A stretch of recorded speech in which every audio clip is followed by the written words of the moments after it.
முதலமைச்சர் அறிவிக்க வேண்டும் என்று திராவிட முன்னேற்ற கழகத்தின் சார்பாக மாண்பு உறுப்பினர் வந்து இந்த 55 விதியின் கீழ் சொன்ன என்ன சொல்றேன், இந்த விதி அந்த விதி என்று இல்லாமல் நீங்கள் சொல்லுகிற இந்த கருத்தை எப்போதுமே காலையில் வந்தவுடனே இந்த 55 விதியின் கீழே கவன ஈர்ப்பு தீர்மானம் கொடுக்கிறேன் என்று அவசரப்படுத்தாமல் இதே பாருங்க, இப்ப நீங்க பேசுனீங்க, உங்களுக்கு நேரம் கொடுக்கப்பட்டது, அந்த நேரத்தில் பயன்படுத்தி அதை உங்கள் கோரிக்கையை வைத்தீர்கள். இப்படி உங்களுக்கு என்று வாய்ப்பு தருகிற போது அந்த பிரச்சனையை சொல்லுங்கள், தகுந்த விதத்தில் பதில் சொல்வா என்றுதான் நான் காலையிலிருந்து சொல்லிக் கொண்டிருக்கிறேன். அடுத்து நீங்க உறுப்பினர் நீங்க பேச முடியும், இருங்க நான் கேட்டுருங்க. உங்களுடைய உறுப்பினருக்கு பேச வாய்ப்பு இருக்கிறது, பேசுகிற போதுதான் பேச முடியுமே தவிர இந்த பிரச்சனை குறித்து விவாதத்துக்கு இடமில்லை. மாண்புமிகு அமைச்சர் என் ஆன ஊரக வளர்ச்சித்துறை மற்றும் நீர்வளத்துறை அமைச்சர் அவர்கள் விளக்கம் அளிப்பார்கள்.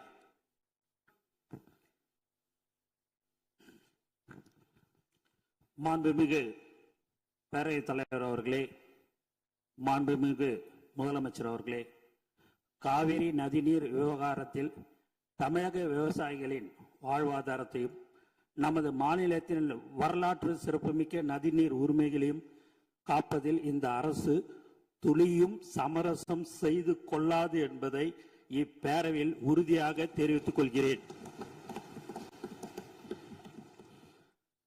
கர்நாடகாவின் தற்போதைய முதலமைச்சர் அவர்கள் மேகதாது பிரச்சனையை சமீபத்தில் எழுப்பிய உடனேயே மாண்புமிகு தமிழக முதலமைச்சர் அவர்கள் 25/5/2026 அன்று அரசு தலைமை வழக்கறிஞர், உச்ச நீதிமன்ற மூத்த வழக்கறிஞர் மற்றும் உயரதிகாரிகளுடன் ஆலோசித்து இப்பிரச்சனையை குறித்து எடுக்க வேண்டிய நடவடிக்கைகளை பற்றி அறிவுறுத்தினார்கள்.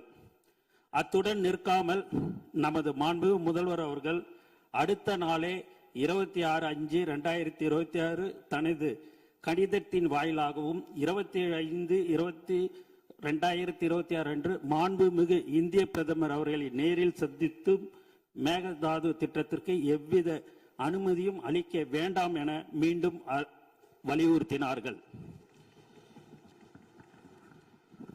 மாண்பு தமிழக முதல்வர் அவர்கள் 25/5/2026 அன்று உத்தரவிட்டதின் அடிப்படையில் தமிழ்நாடு அரசு சார்பாக புதுடெல்லியில் உள்ள தேசிய பசுமை தீர்ப்பாயத்தின் முதன்மை அமர்வில் மேகதாது திட்டத்தை எதிர்த்து 27/5/2026 அன்று ஒரு மனு தாக்கல் செய்யப்பட்டுள்ளது. இந்த சூழலில் மாண்பு தமிழக முதல்வர் அவர்கள் 18/6/2026 அன்று அமைச்சர்கள், சட்ட வல்லுநர்கள் மற்றும் காவேரி தொழில்நுட்ப குழு மற்றும் பன்மாநில நதிநீர் பிரிவினை தலைவர் ஆகியோருடன் ஆலோசித்த பின்னர் மேகதாது திட்டத்தை எதிர்த்த ஒரு தீர்மானத்தை முன்மொழியலாம் எனவும் அதற்கு அனைத்து சட்டமன்ற உறுப்பினர்களின் ஒருமித்த ஆதரவை கோரலாம் எனவும் முடிவெடுத்தார்கள். காவேரி நதிநீர் விவகாரத்தில் ஒருமனதாக ஏற்றப்பட்ட தீர்மானத்தில் மாண்புமிகு எதிர்க்கட்சி தலைவர் அவர்கள் 4/3/2026 அன்று தமிழ்நாடு அரசு ஒன்றிய அரசுக்கு மேகதாது அணை விவகாரம் குறித்து ஒரு புதிய நடுவர் மன்றம் அமைக்க முன்மொழிகள் அனுப்பியதும் குறித்து தீர்மானத்தில் சேர்க்க கோரிக்கை வைத்தார். அதன்படி இப்பேரவையில் 19/6/2026 அன்று நடுவர் மன்றம் அமைக்குமாறு வலியுறுத்தி ஒருமனதாக தீர்மானம் நிறைவேற்றப்பட்டு அதன் நகலை அன்றே தனது நேர்முக கடிதம் வாயிலாக மாண்பு முதல்வர் அவர்கள் மாண்பு இந்திய பிரதமர் அவர்களுக்கு அனுப்பியுள்ளார்கள் என்பதை குறிப்பிட விரும்புகிறேன்.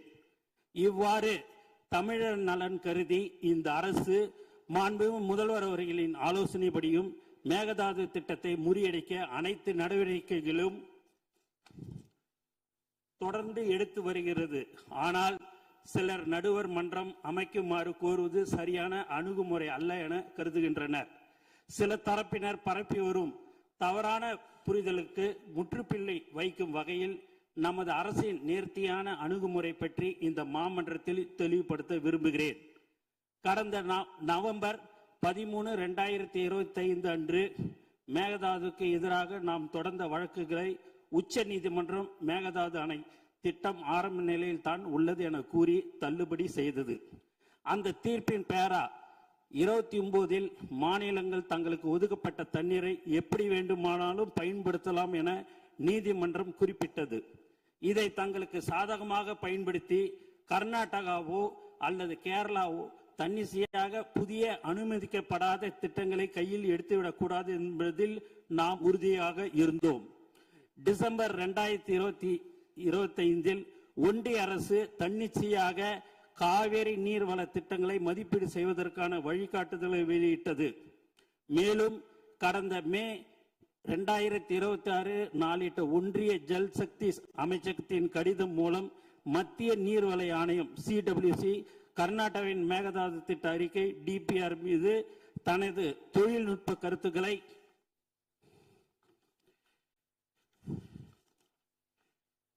வழங்கி அடுத்த கட்ட நகர்வுக்கு காத்திருப்பது அம்பலமாகி உள்ளது. இருப்பினும் இந்த வழிகாட்டுதல்களை கடுமையாக எதிர்த்தும் தமிழ்நாடு அரசு 9/6/2022 அன்று ஒரு கடிதம் எழுதியுள்ளது. இந்த சூழ்நிலையின் தீர்வை கருத்தில் கொண்டு ஏற்கனவே குறிப்பிட்டவாறு நமது மாண்புமிகு முதலமைச்சர் அவர்கள் அண்மையில் 27/5/2026 மாண்புமிகு இந்திய பிரதமர் அவர்களை நேரில் சந்தித்து மேகதாது அணை விவகாரம் குறித்த தமிழ்நாட்டின் நியாயமான கவலைகளை குறிப்பிட்டு கோரிக்கை மனு சமர்ப்பித்துள்ளார்கள். தமிழ்நாட்டின் ஒப்புதல் இல்லாமலும் நடுவர் மன்ற தீர்ப்புக்கு முரணாகவும் மேகதாது பகுதியில் எந்த ஒரு கட்டுமான பணிகளும் அனுமதிக்க கூடாது என்று அக்கோரிக்கையில் மிகவும் வலியுறுத்தி கேட்டுக்கொள்ளப்பட்டுள்ளது.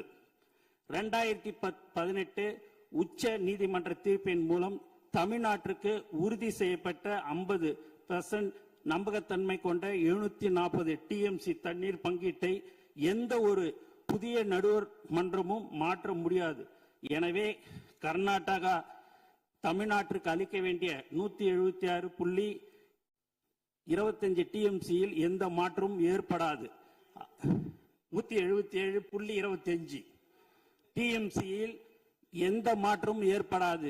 1956ஆம் ஆண்டு நதிநீர் தாவா சட்டத்தின் பிரிவு 4(1) படி ஏற்கனவே தீர்க்கப்பட்ட பிரச்சனையை மீண்டும் திறக்க சட்டத்தில் இடமில்லை. 2018 தீர்ப்பில் உபரி நீர் சர்ப்ளஸ் வாட்டர் குறித்து துல்லியமாக கணக்கிடப்படவில்லை. இதனை பயன்படுத்தி கர்நாடகா உச்ச நீதிமன்றத்தில் ஏற்கனவே ஒரு அசல் வழக்கை தொடர்ந்தது. 1956 நதிநீர் தாவா சட்டத்தின்படி இத்தகைய புதிய நதிநீர் பிரச்சனையை ஒரு நடுவர் மன்றத்தால் மட்டுமே தீர்க்க முடியும் என்பது உச்ச நீதிமன்றத்தில் நமது வாதமாகும். காவேரி மேலாண்மை ஆணையம் CWMA கர்நாடகாவின் விரிவான திட்ட அறிக்கையை DPR நிராகரித்து விட்டது என்று கூறுவது முற்றிலும் தவறானது.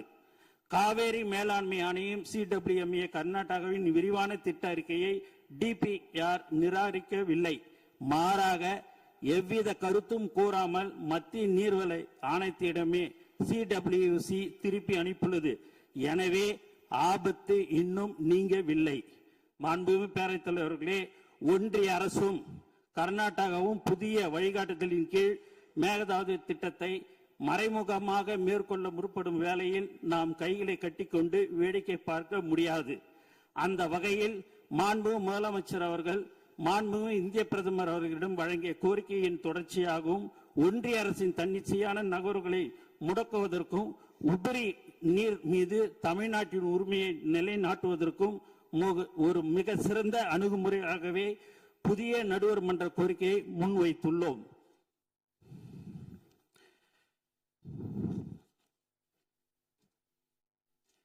புதிய நடுவர் மன்றம் அமைவதால் தமிழ்நாட்டிற்கு எந்தவித பாதிப்பும் ஏற்படாது என்பதை இப்பேரவைக்கு மிக உறுதியுடன் தெரிவித்துக் கொள்கிறேன். நன்றி.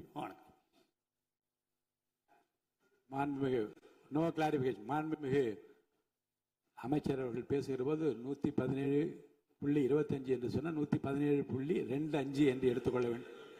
25க்கு பதில் 177.25 என்று சொல்ல வேண்டும். 25 அது அப்படி எடுத்துக்கொள்ளலாம். மாண்புமிகு அமைச்சர் அவர்கள்